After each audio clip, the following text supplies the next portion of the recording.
स्वागत है आप सबका आपके अपने चैनल रंजन स्टडी में। फ्रेंड्स, 9 तक 8 तक का सीरीज़ जो है ये जीके जीएस का सीरीज़ आपके प्लेलिस्ट में अपलोड कर दिया गया है। आप लोग अपना रिवीजन बहुत ही कम समय में कर सकते हैं।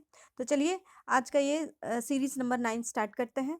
तो पहला क्वेश्चन है, सुखना झील चंडीगढ़ में अवस्थित है। सुखना झील कहाँ है? तो चंडीगढ़ में है, चंडीगढ़ में अवस्थित है। याद रखेंगे इसको फ्रेंड्स। अगला है, आर्टिकल 267 का संबंध आकस्मिक निधि से है। किससे है? 267 किससे संबंधित है? तो आकस्मिक निधि से इसका संबंध है। अगला है, भारत में स्पीड पोस्ट सेवा 1986 में प्रारंभ हुआ था। भारत में स्पीड पोस्ट की सेवा कब शुरू हुई थी? तो 1986 में किया गया था। अगला है, लाहौर का किला अकबर ने बनवाया था। तो लाहौर का किला किसने बनवाया था फ्रेंड्स? तो लाहौर का किला आपका अकबर ने बनवाया था। याद रखेंगे इसको फ्रेंड्स। लाहौर का किला किसने बनवाया था? तो अकबर ने बनवाया था। नेक्स्ट है, सर्वप्रथम मनसबदारी प्रथा का भारत में प्रयोग किसने किया था? तो अकबर ने किया था। तो सबसे पहले मनसबदारी जिसने लाया था वो कौन थे? तो अकबर ने लाया था। अगला है, विधवा गृह की स्थापना प्रोफेसर डी के कार्वे ने की थी। विधवा गृह जिसको हम कहते हैं विडो विडो ऑर्फनेज जिसको हम कहते हैं, उसकी स्थापना किसने की थी? तो डी के कार्वे ने की थी। याद रखेंगे फ्रेंड्स, ये क्वेश्चन इंपॉर्टेंट है। बाकी सारे क्वेश्चंस तो आप लोग ऐसे भी सुने होंगे, लेकिन ये क्वेश्चन ऐसा है जो जल्दी नहीं सुनने को मिला होगा, तो इसको याद रखेंगे आप लोग। विधवा गृह की स्थापना किसने की थी? तो प्रोफेसर डी के कार्वे ने किया था। अगला है, राष्ट्रपति का विधिवत चुनाव प्रथम बार मई 1952 में हुआ था। और आपका राज्यसभा का भी सबसे पहली बार बैठक मतलब इसका गठन कब किया गया था? 3 अप्रैल 1952 में ही किया गया था। 3 अप्रैल 1952 में ही किया गया था। और राष्ट्रपति का विधिवत चुनाव जो है वो पहली बार मई 1952 में किया गया था। अगला है, सूर्य से पृथ्वी तक गर्मी विकिरण विधि द्वारा पहुंचती है। तो सूर्य से पृथ्वी तक जो गर्मी है, जो सन से जो रेस बाहर निकलते हैं और पृथ्वी तक जो पहुंचती है वो किसके द्वारा? तो विकिरण मतलब रेडिएशन के थ्रू। रेडिएशन आप लोग याद रखेंगे। रेडिएशन या फिर विकिरण या फिर रेडिएशन के प्रोसेस से हमारी धरती तक गर्मी पहुंचती है। चलिए अगला है, नेक्स्ट है, राष्ट्रीय आय समिति का गठन 1949 में पीसी महालनोबिस की अध्यक्षता में किया गया था। तो राष्ट्रीय आय समिति का गठन, ये एक समिति है। राष्ट्रीय आय क्या है? एक समिति है। इसका गठन कब किया गया था? तो 1949 में किया गया था। और किसने किया था इसकी अध्यक्षता? तो पीसी महालनोबिस की अध्यक्षता में ये किया गया था। चलिए अगला देख लेते हैं, प्याज में भोजन का संचय सेल्यूलोज के रूप में होता है। तो प्याज में भोजन का संचय कैसे होता है? तो सेल्यूलोज के रूप में होता है। मतलब इसमें सेल्यूलोज के फॉर्म में सारा इसमें जो फूड है वो कॉन्टामिनेट होता है। चलिए अगला है, चंद्रप्रभा अभ्यारण्य वाराणसी उत्तर प्रदेश में है। चंद्रप्रभा अभ्यारण्य कहाँ है? तो वाराणसी यूपी में हो जाएगा। याद रखेंगे इसको। अगला है, बेल्जियम को कॉकपिट ऑफ यूरोप के नाम से जाना जाता है। बेल्जियम को और किस नाम से जाना जाता है? तो कॉकपिट ऑफ यूरोप के नाम से जाना जाता है। नेक्स्ट है, भारत 8 पिन जोन में विभाजित है। तो इंडिया को कितने पिन जोन में डिवाइड किया गया है? तो 8 पिन जोन में डिवाइड किया गया है। याद रखेंगे इसको फ्रेंड्स। अगला है, विश्व का सबसे शक्तिशाली द्वितीय सदन अमेरिका की सीनेट है। तो विश्व का सबसे शक्तिशाली जो है वो वो सेकंड सदन है, वो अमेरिका का कौन सा है? सीनेट है। अगला है, इंसुलिन में लोहा का अंश होता है। तो इंसुलिन में क्या होता है? तो आयरन पाया जाता है। इंसुलिन में क्या पाया जाता है? तो आयरन पाया जाता है। चलिए नेक्स्ट देख लेते हैं, ऊंचाई बढ़ने से वायुमंडल दाब घटता है। अगर आप ऊंचाई पे जा रहे हैं तो वहां पे जो प्रेशर है वो क्या होता है? वो प्रेशर घट जाता है। प्रेशर क्या होता है? घट जाता है। चलिए अगला है, धूप चश्मे के लिए धूप चश्मे के लिए क्रूक्स कांच का प्रयोग होता है। धूप वाले चश्मे को बनाने में कौन सा कांच का उपयोग किया जाता है? तो क्रूक्स कांच का उपयोग किया जाता है। चलिए नेक्स्ट है, शेरशाह ने कबूलियत एवं पट्टा की प्रथा प्रारंभ की थी। तो कबूलियत और पट्टा नाम का ये जो प्रथा है ये किसने शुरू किया था? तो शेरशाह ने शुरू किया था। याद रखेंगे इसको। अगला है, मौर्य काल में लिया जाने वाला कर हिरण्य कहलाता था। मौर्य काल में लिया जाने वाला जो कर था, जो टैक्स था, उसे हम क्या कहते थे? हिरण्य कहते थे। चलिए नेक्स्ट है, राष्ट्रकूट वंश की स्थापना दंती दुर्ग ने की थी। राष्ट्रकूट वंश की स्थापना किसने की थी? तो दंती दुर्ग ने किया था। अगला है, तारीख उल हिंद की रचना अल बरूनी ने की थी। तारीख उल हिंद की रचना किसने की थी? तो अल बरूनी ने की थी। तारीख उल हिंद ये जो है, ये बुक का नाम है, और इसकी रचना किसने की थी? तो अल बरूनी ने की थी। अगला है, तुगलक वंश का शासक गयासुद्दीन तुगलक ने बंगाल को 3 भागों में विभाजित किया था। तुगलक वंश का शासक कौन था? तो गयासुद्दीन तुगलक ने बंगाल को 3 पार्ट में डिवाइड कर दिया था। किसको? गयासुद्दीन तुगलक ने बंगाल को 3 पार्ट में डिवाइड किया गया था। अगला है, अदीना मस्जिद पांडुआ में अवस्थित है। अदीना मस्जिद जो ये है, ये कहाँ है? तो पांडुआ में अवस्थित है। ये फ्रेंड्स आप लोग देख लें कि ये पांडुआ, ये नाम जो जगह है वो कहाँ है, ये हमें नहीं पता है। आप लोग इसको एक बार गूगल से जाकर चेक कर लीजिएगा। चलिए अगला है, दिल्ली में अशोक स्तंभ का सर्वप्रथम पता टी पैंथलर ने 1750 ईस्वी में लगाया था। दिल्ली में जो अशोक स्तंभ है उसका सबसे पहले पता किसने लगाया था? तो टी पैंथलर ने लगाया था। और कब लगाया था? तो 1750 ईस्वी में लगाया था। नेक्स्ट है, अजंता में सर्वाधिक प्राचीन गुफा संख्या 9 से 10 है। अजंता में जो सबसे ज़्यादा गुफा पाया जाता है, वो गुफा संख्या जो सबसे पुराना है, जो प्राचीन है, वो कौन सा है?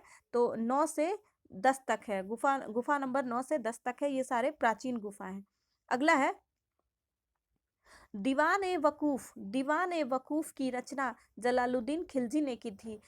दीवान ए वकूफ की रचना किसने की थी? तो जलालुद्दीन खिलजी ने किया था। अगला है, मुगल शासक अकबर का काल हिंदी साहित्य का स्वर्ण काल कहलाता है। मुगल शासक अकबर का काल जो था वो हिंदी साहित्य का स्वर्ण काल कहा जाता है। वो हिंदी साहित्य में स्वर्ण काल कहलाता है। अगला है, हिंदू राजा हर्षवर्धन हर 5वें वर्ष में प्रयाग में अपना सारा धन दान कर देता था।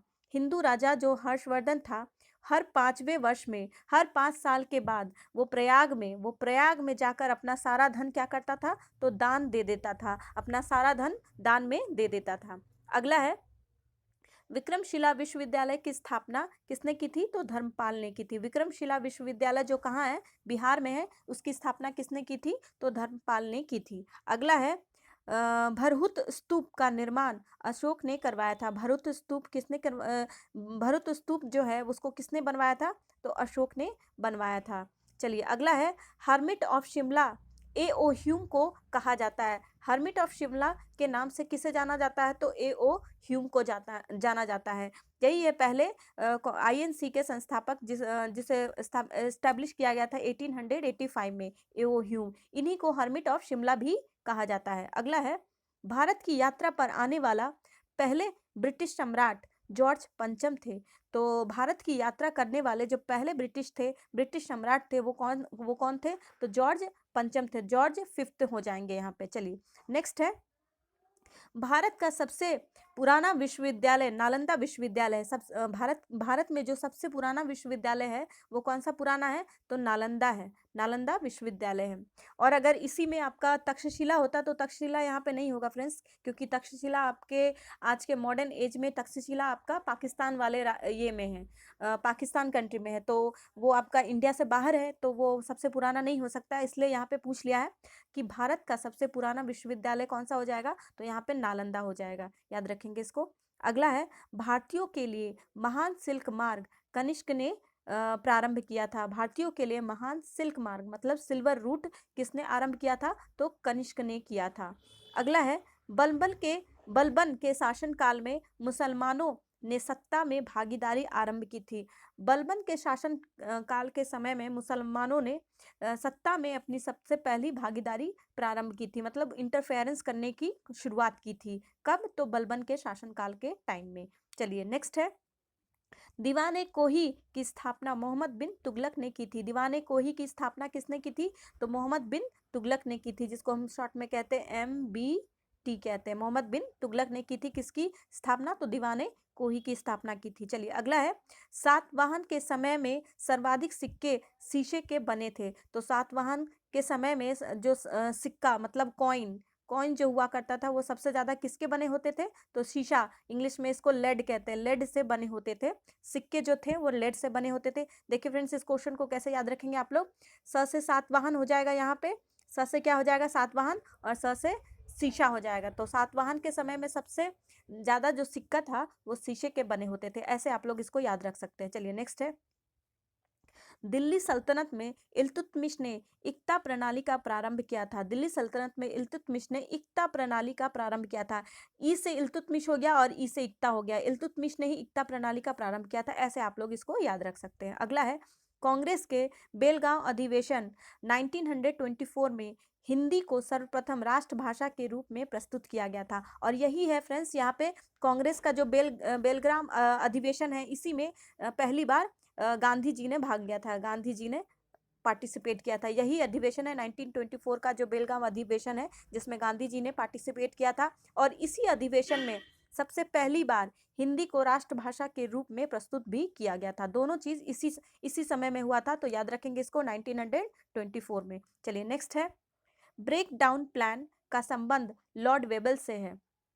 ब्रेक डाउन प्लान जो है, इसका रिलेशन किससे है? तो लॉर्ड वेवल से है। अगला है, चेन्नई एक कृत्रिम बंदरगाह है। चेन्नई जो है, चेन्नई जो बंदरगाह मतलब डॉकयार्ड जो है, वो कैसा डॉकयार्ड है? तो आर्टिफिशियल आर्टिफिशियल डॉकयार्ड है, मतलब ये बनाया हुआ। चेन्नई जो डॉकयार्ड है वो बनाया हुआ डॉकयार्ड है। अगला है, ओदंतपुरी विश्वविद्यालय की स्थापना गोपाल ने की थी। ओदंतपुरी कहाँ है फ्रेंड्स? तो ओदंतपुरी भी आपका बिहार में हो जाएगा। और इसकी स्थापना किसने की थी? तो गोपाल ने की थी। और विक्रमशिला विश्वविद्यालय की स्थापना किसने की थी? तो धर्मपाल ने की थी। तो ये दोनों क्वेश्चन आप लोग याद रखेंगे जब आप बिहार स्पेशल की तैयारी करेंगे, और कोई बिहार पीसीएस की तैयारी करेंगे, या फिर बिहार दरोगा, बिहार से रिलेटेड कोई भी एग्जाम के लिए आप तैयारी करेंगे, तो ये क्वेश्चंस बहुत उसके लिए इंपॉर्टेंट हो जाएंगे फ्रेंड। तो इसको याद रखेंगे कि ओदंतपुरी विश्वविद्यालय की स्थापना किसने की थी? तो गोपाल ने की थी। और विक्रमशिला विश्वविद्यालय की स्थापना किसने की थी? तो वहां पे हो जाएगा आपका धर्मपाल। तो नेक्स्ट है, भारत का प्रथम उर्वरक कारखाना सिंदरी झारखंड में 1951 में स्थापित हुआ था। तो सबसे पहला उर्वरक मतलब फर्टिलाइजर्स के लिए जो कारखाना सबसे पहले बनाया गया था, वो कहाँ बनाया गया था? तो सिंदरी में। और कब बनाया गया था? तो 1951 में। याद रखेंगे इसको फ्रेंड्स, ये क्वेश्चन बहुत इंपॉर्टेंट है। अगला है, कांग्रेस के प्रथम अधिवेशन 1885 में बंबई में व्योमेश चंद्र बैनर्जी की अध्यक्षता में हुई थी। उस समय भारत का वायसराय लॉर्ड डफरिन था। उस समय भारत का वायसराय कौन था? तो डफरिन था। ये क्वेश्चन आप लोग हमेशा से पढ़ते आए हैं, इसलिए हम होप करते हैं कि आप लोगों को ये क्वेश्चन अच्छे से पता होगा। चलिए आज का ये जीके जीएस का आखिरी क्वेश्चन देख लेते हैं।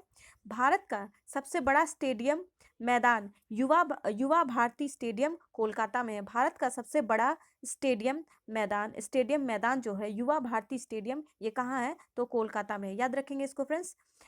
ठीक है फ्रेंड्स, तो मिलते हैं फिर नेक्स्ट वीडियो में। तब तक थैंक यू। आप अपना रिवीजन इसी तरह करते रहिए। Thank you.